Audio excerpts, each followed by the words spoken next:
सामान्य अध्ययन विद्यार्थियों के लिए हमेशा से एक चुनौतीपूर्ण रहा है। जब विद्यार्थी अपने रेगुलर स्कूलिंग से आकर कॉम्पिटिटिव एग्ज़ाम्स की तैयारी करता है तो उसके लिए एक समस्या का विषय होता है कि वो शुरुआत कहाँ से करे और कौन कौन से विषय से करे, किस तरह करे और वो कौन सी पुस्तकें हैं जो वो अपने लिए परचेज़ करे या ख़रीदे या जिनको उनको पढ़ के सामान्य अध्ययन को मजबूत करना है।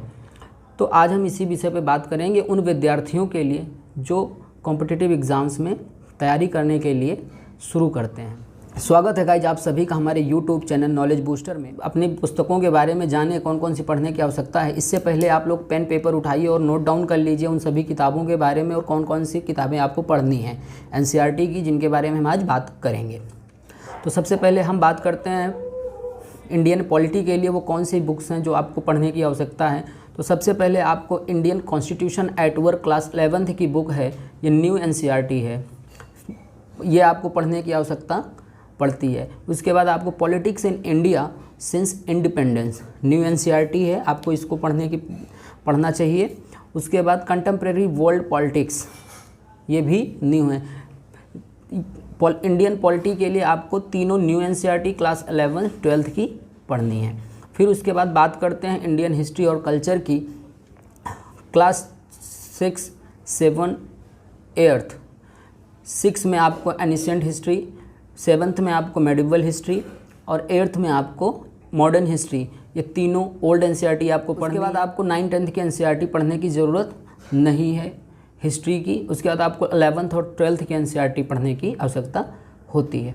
तो 12th की NCERT में आपको ओल्ड NCERT पढ़नी है, क्लास 11th की NCERT ancient India, class 11th की NCERT medieval India, class 11th की NCERT an introduction to art, ये न्यू NCERT होगी, और मेडिवल और एनिशिएंट हिस्ट्री ये दोनों ओल्ड NCERT आपको पढ़ने की आवश्यकता पड़ेगी।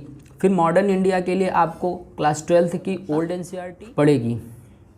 फिर हम बात करते हैं इसके बाद में इंडियन इकोनॉमी के लिए आपको क्या पढ़ना चाहिए। तो क्लास 11th की इंडियन इकोनॉमिक डेवलपमेंट जो कि न्यू बुक है, न्यू NCERT की बुक है। फिर उसके बाद आपको मैक्रो इकोनॉमिक्स की बुक जो कि न्यू है, इसको पढ़ने की आवश्यकता है। फिर बात करते हैं ज्योग्राफी के लिए। तो ज्योग्राफी के लिए आपको कौन कौन सी वो किताबें हैं जो पढ़ने की आवश्यकता है। तो सबसे पहले आपको ज्योग्राफी के लिए क्लास 6, 7th और 8th की ज्योग्राफी की बुक्स पढ़नी है। सबसे पहले land and people part 1, land and people part 2, land and people part 2 और पार्ट 1 दोनों बहुत इंपॉर्टेंट है विद्यार्थियों की स्टडी के लिए। ये आपके ज्योग्राफी का बेसिक बनाने के लिए बहुत ज़्यादा और आपको एक ह्यूमन इन्वायरमेंट समझने के लिए बहुत ज़्यादा इम्पॉर्टेंट ये किताब है। क्लास 8th की रिसोर्स एंड डेवलपमेंट, जिसमें आपको कितने प्रकार के रिसोर्सेज होते हैं, कैसे इन रिसोर्सेज का यूटिलाइजेशन होता है, कैसे इन रिसोर्सेज का संरक्षण होता है, इसके बारे में आपको क्लास 8th की NCERT जो कि न्यू है। जो लैंड एंड पीपुल पार्ट 1 और पार्ट 2 थी वो दोनों ओल्ड NCERT थी, लेकिन जो रिसोर्स एंड डेवलपमेंट NCERT है ये न्यू NCERT है, आपको पढ़ना पड़ेगा। कंटेम्प्रेरी इंडिया फर्स्ट ये न्यू बुक है, contemporary India second class 10th के लिए ये ओल्ड बुक है। ये भी 11th की बुक है fundamental of physical geography, fundamental of physical geography बहुत इंपॉर्टेंट बुक है और इसको कोई भी विद्यार्थी जो सामान्य अध्ययन के लिए जो है सामान्य अध्ययन अपनी अच्छी करना चाहता है वो इस किताब को तो कभी नकार ही नहीं सकता कि उसको नहीं पढ़ना है। अगर ज्योग्राफी के बेसिक पढ़ना है तो आपको क्लास 11th की फंडामेंटल्स ऑफ फिजिकल ज्योग्राफी पढ़ना ही पड़ेगा। उसके बाद बात करते हैं क्लास 11th की ही इंडियन फिजिकल इन्वायरमेंट पढ़ने के लिए ये अच्छी बुक है, आप इसके थ्रू आप इन्वायरमेंट की शुरुआत कर सकते हैं जो कि न्यू NCERT है। फिर उसके बाद बताते हैं जनरल साइंस के लिए वो कौन सी बुक्स हैं जो आपको पढ़ने की आवश्यकता है। क्लास 6, 7th और 8th की आपको NCERT तीनों NCERT एक साथ पढ़नी है जो कि न्यू बुक्स हैं।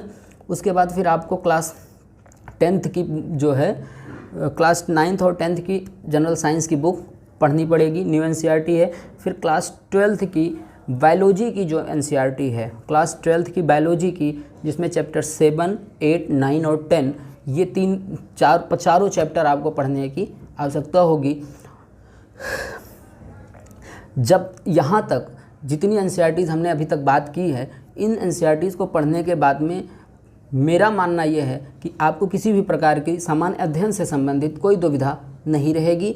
उसके बाद फिर कुछ और भी किताबें आती हैं जो कि सिविल सर्विसेज के एग्ज़ाम के लिए, स्टेट पीसीएस के एग्ज़ाम के लिए, जुडिशरी के लिए, जनरल स्टडीज़ के पर्पज़ से पढ़ने की आवश्यकता होती है।